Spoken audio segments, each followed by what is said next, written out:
Kung kayo ay mag-a-apply sa Permanent Residency or PR program sa Canada, posible na requirement ang education. In that case, kailangan po ninyo ng Educational Credential Assessment or ECA para makita ang equivalency ng inyong pinag-aralan sa Pilipinas at ang equivalent dito sa Canada.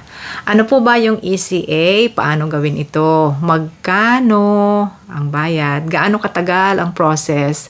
Nag-invite uli ako ng resource person, again, si Carol. Sapagkat katatapos lang niya ng kanyang ECA, ang kanyang assessment ay lumabas na. Abangan natin at malaman ang detalye mula sa kanya. So stay tuned, guys! Hello again and welcome back sa ating Menchie's Philcan Live. Si Ate Menchie po ito. At ngayon another topic about Canada. About assessment ng inyong education.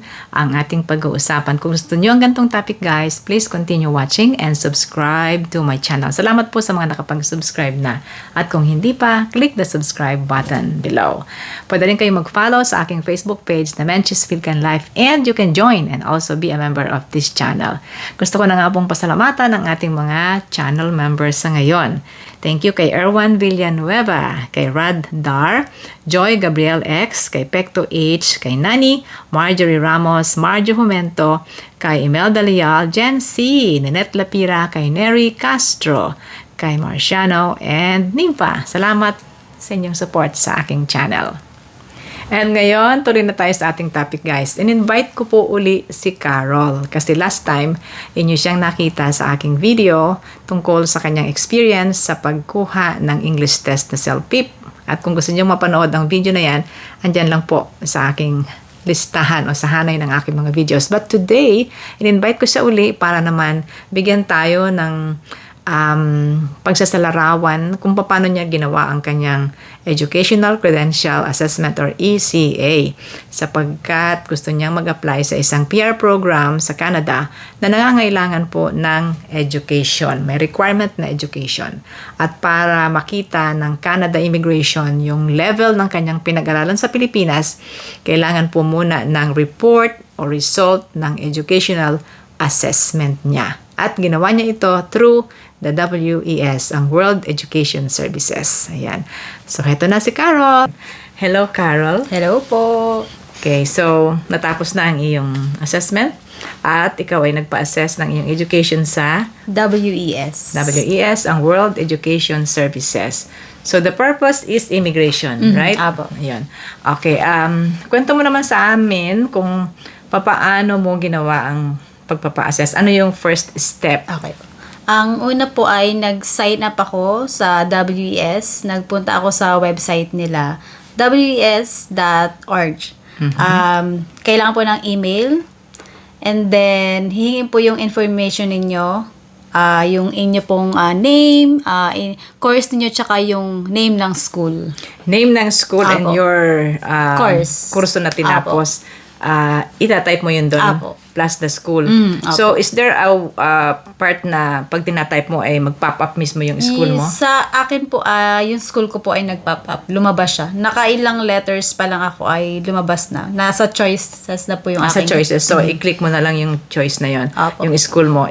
What if hindi mag-pop up ang school mo? Halimbawa, wala sa listahan nila. Manual, itatype nyo na po buong name ng school. Tatype mo ang buong name ng eskwelahan mo. Kasi siguro ang WES ay meron silang listahan po ng mga eskwelahan sa Pilipinas na nailista na nila doon. Kung hindi pa kasali ang school ninyo doon, type na lang. Okay? So, at doon sa form ay magbabayad ka na rin? Opo. Yung sa akin po, ang pinili kong package ay ECA, top 293 Canadian dollars. ECA means Educational Credential Assessment. Oo, for Canada po yan, no? May bayad na kaagad. Opo. And magbabayad ka through your credit card. Opo, or debit Or card. debit card. Magkano again? Sabi mo, 1,000? Magkano? 293 Canadian dollars. 293 Canadian dollars. Equivalent po yan sa ngayon, sa palitan ngayon, $41 ngayon ang palitan per Canadian dollar. So that is around 12,000 pesos. Opo. Okay. And then, anong kasunod? Pagkabayad po, may mag-i-email. Sa email po, meron silang form na ipapadala na yun, request form na dadalhin mo sa school.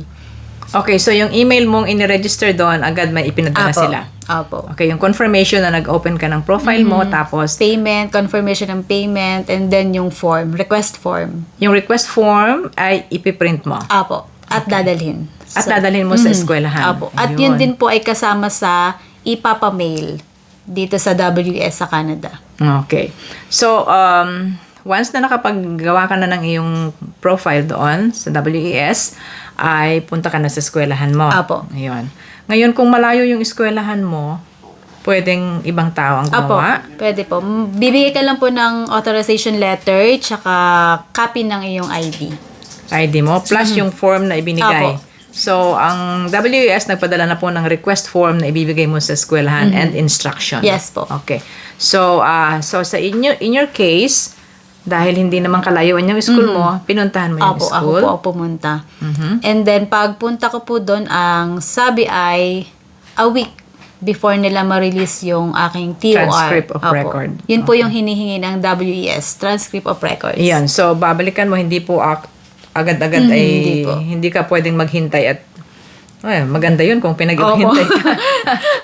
Very Dala-dala good. mo na pag-alis. Very good yun kung naghihintay ka ginagawa yung transcript mo. That would be very nice. Pero yung kanya, 1 week pa bago balikan at gawa na. Apo. Ayun. So, kung hindi nyo na mababalikan, pwede rin kayong mag-authorize ng someone Apo. to get the transcript. Ang alam ko, Carol, ay pwede na ngayon by electronic transfer yung dokumento mo going to WES. Hindi yan ang ginawa mo. Hindi po kasi hindi pa available yun sa school ko. Hindi pa nila alam Hindi kung pa, paano hindi pa gawin po. yun, no? So, Kasi nung nagpunta po ako sa school ko, yung pinakita ko yung request form from WES, sabi nung nakausap ko ay, noon lang siya makakapag-process ng ganun. So, wala siyang idea pa. okay. So, the best way is hard copy ang Opo. ibigay sa iyo. So, ang ways pala guys ngayon ay pwedeng electronic na. Hindi mo na mahahawakan. Through email na lang isesend nila or through Wi-Fi, internet. Internet na lang ipapadala sa Canada, sa WS. Or, yung school lang magme-mail. Dapat ay may seal ang sobre. Opo. And then, sa likod po ay naka-indicate yung reference number nyo. Okay. Dapat nakalagay yung reference number na ibinigay ng WS. Siguro, madali nilang makita yung file mo kung nakalagay yung Opo. reference Hindi number. po nila may pa-process pag walang reference number. Importante guys yung reference number, no? Dapat yun ay palaging nandoon sa Opo. mga dokumento. So, dalawang paraan yon, electronic, tapos i-mail ng school. Isa pang way, guys, ay kayo ang magme-mail. Opo. Pero dapat ay sealed ang May school sealed. kunin mo nga tong sobre na to. Halimbawa, guys, no? Halimbawa, ito po, may sobre tayo. Hindi po ito WAS, no? Halimbawa, so, ito yung sobre, may laman na transcript of record, tapos, may seal dito. Opo, may school seal. Tapos yung sa akin po, ang ginawa ay pinarmahan din nung may, sa registrar. may seal po ng school dito, in between, dun sa bukasan, tsaka may pirma in between dun sa bukasan. So, Opo. kung bubuksan man ito, masisira ang seal. No? So, hindi matatamper. Kailangan ma-receive ng WES na nandun yung seal at pirma. At may reference number. Opo, dito naman sa kabila. Sa harap naman nakalagay Opo, yung dito reference naman. number. Okay. May reference number. Yun. Ganun po ang... Tsaka dapat po yung inyong request form ay kasama ng TOR nyo dito sa loob ng sobre. Isasama ng school guys yung request form. Apo. Pruweba na ibinigay mo Apo. sa kanila. Then may perma ng registrar. Yung request Apo, form, yung may request signature. Okay, yun. And then, so yun ang ikatlong paraan guys, yung kayo na mismo ang kukuha kasi kayo na yung magme-mail. Yun. Pero kung sila ang magme-mail ang school, you have to give them the Payment. the payment Apo. para sa courier. In your case, pinakuha mo sa ibang Sa pinsan tao. ko po kasi nandito na ako sa Canada. Pinakuha mo, tapos siya ang nag-mail Apo. through LBC. LBC. Magkano bang mailing ng LBC? Yung sa akin po from Quezon Province sa Lucena to WS Canada ay 1,767. 1,007 pesos. Yes po. Ayun.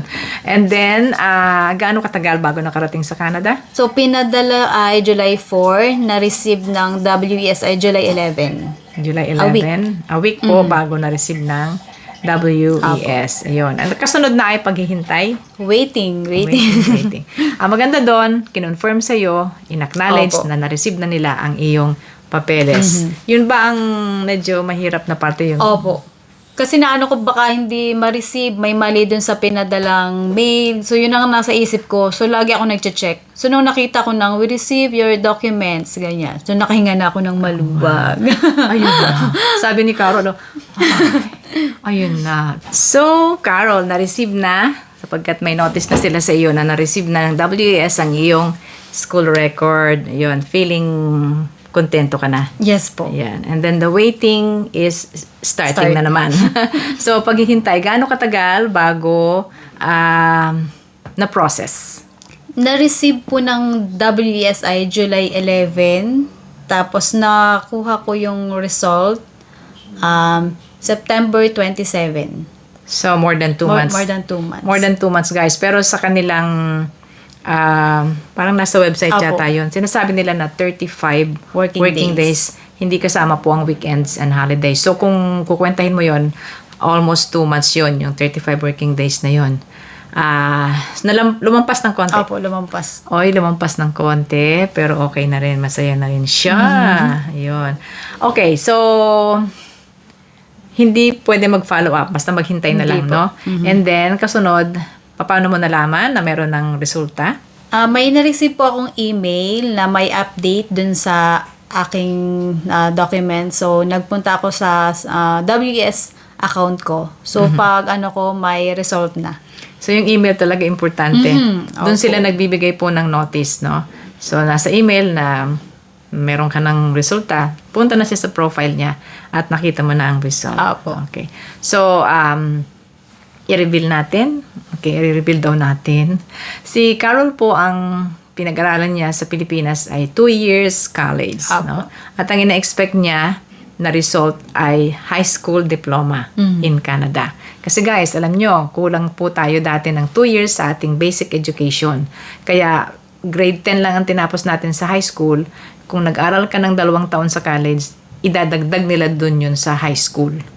Kaya ang mangyayari, yung 2 years mo sa college, napunta sa Canadian High School. At yun ang hinihintay ni Carol. Nakuha mo ba yun? Yes po. Yun. Yun po talaga yung ina-expect ko.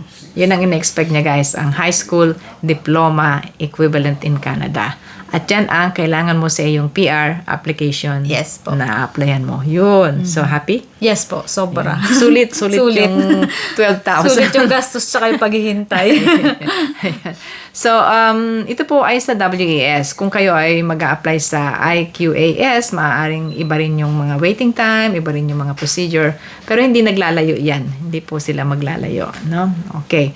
So, ngayon, ano nang gagawin mo sa iyong result? Meron kang hard copy, di ba? Yes po, meron po ako na-receive nung isang araw lang.